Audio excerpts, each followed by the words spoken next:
The collapse of democracy. The corona crisis is here. Democracy has failed. What are we going to do about it?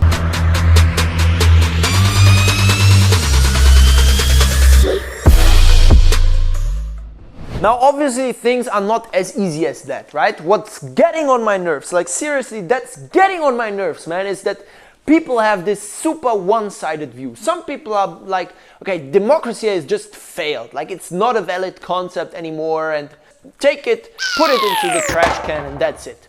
And then there's other people who are like, democracy is the thing, it's great. Everything China is doing is wrong, or other nations that don't rank as high on the democracy index.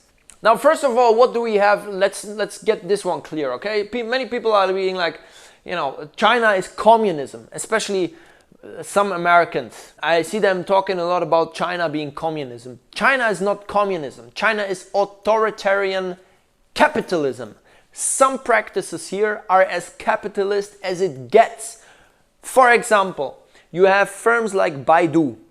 You have firms like Tencent, Alibaba. They have been selected by the government, by the Chinese government, to be global players, global leaders in certain niches. So, for example, in AI. So, if a firm like Tencent gets elected to be a global firm leader in a certain technology, what they need to do, or let's pick Baidu because it has the same equivalent in the West, which is Google. So Baidu, what they need to do is they get support by the state to advance their technologies, but at the same time they need to open source all of their code, all of their technology, and make it available to all other firms within China in order for these firms to take advantage of this technology and advance faster. So that's the equivalent to the American government saying to Google, okay, we're going to support you financially in other ways, but you need to open source the heart of your technology. You need to open source, the way your search engine functions and so on. So all other American firms can take advantage of that. That's super open market. That's turbo capitalism. That's definitely not communist. Now, in the context of Corona, of course, right? So let's take an example here to figure out is democracy failing or is it not. Let's take China, okay? Phase 1 and phase 2 of their response to Corona crisis. Phase 1, what happened? They reacted too slowly, okay? So there was very little transparency.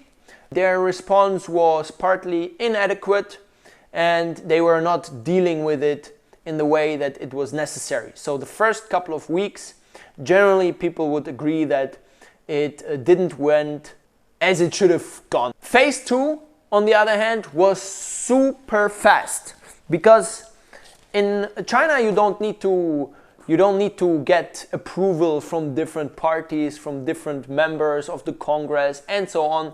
You can just do. And you can, from today till tomorrow, you can decide, okay, we're going to do it like this, and that's it. By the way, people don't give a flying damn about their data being used, so you can do all of this. You can use data to prevent people from infecting each other and so on. So that was, second phase was hyper efficient and very, very effective. So on the one hand side, you have this first phase where you could argue, maybe, in a democracy, this would have gone differently. People wouldn't have, or there would have been opposition that would have said, okay, we need to be more transparent and so on. But doubtful, not sure about that, but definitely second phase, in a system like China, you are able to be much more rigorous in your response to a crisis. So that could now tell people, and many people say, that's the reason why democracy, like the democracy we're used to from countries like Germany, from France and so on, why this democracy is failing. It's just too slow, too many people involved in the decision process. On the other hand though, it's not, but that's not the end of the discussion, to be honest. On the other hand, you have countries like Korea And Korea actually is a very highly ranked democracy. They're ranking very high on the Liberty Index and so on. And Korea had one of the best in class responses to Corona whatsoever. So you already see it's not black and white. It's not like China, an authoritarian system, is able to deal with Corona very well, and then all democracies of this world aren't. So it's not as easy as that, and it definitely doesn't help if, you know, some keyboard soldiers are sitting in their homes and typing away different messages, whether it is democracy sucks or China sucks, in some comment section of various videos and articles. And what does that mean? For me, that means that for each state, in each geographic location of this world, at the right time, there's the right system for them. For China, I think it's very obvious that their current system, very authoritarian one, is working well economically. You have another opinion, you have another example of India, which is a democracy and generally regarded as a democracy, that due to slower decision processes, they somehow started at the same base with China, but now you see China just moving much further ahead than India. India will also get to where they want to go, but it will be a slower process, and they are slowed down by a lot of issues country internally. So for China, the current system in terms of their economic development, it's working very well, to be honest. Now, would a system like that, authoritarian capitalism like that, work well in Germany? I'm not sure. Germany is at a different point. Germany is kind of at a saturation point where everybody is, everybody is satisfied with their life, and we are at the top of whatever. We're having great income, great lifestyle. So everybody is satisfied, which is also dangerous, right? Because that's when you stop being hungry, you stop progressing, which is not good. But would a system like the Chinese one be right for Germany? I highly doubt it. Would it be right for many other European countries or the US at this point? I highly doubt it. Is it the right for China right now? Yes. Is it working well for city-states like Singapore? Yes. Do the Chinese people sit at home and all are like, oh, we're living in such a strange system, I would love to have democracy here? No. They are seeing what's happening in Europe. They've seen Brexit. They see who is being elected in democracies.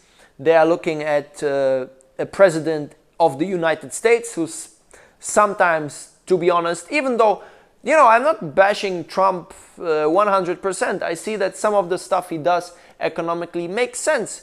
But then again, he's a clown. I mean, he's not someone that I would respect.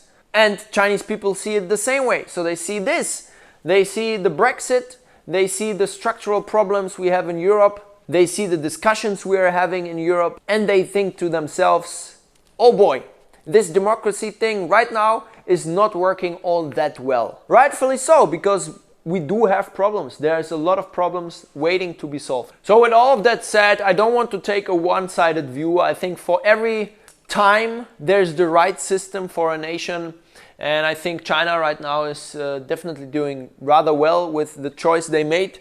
And only the future will tell how democracy will need to evolve in order to further provide value to all the citizens that live in a democracy. Now, I would highly suggest you check out my video on China emerging as the new superpower after the Corona crisis, where we discuss whether that's really true or it's not. And I give a couple of insights from my perspective. And that's it. So I hope you enjoyed the video. Let me know in the comments what's your personal opinion. Really interested in that. And let's get the discussion going, everyone. See you. Bye-bye.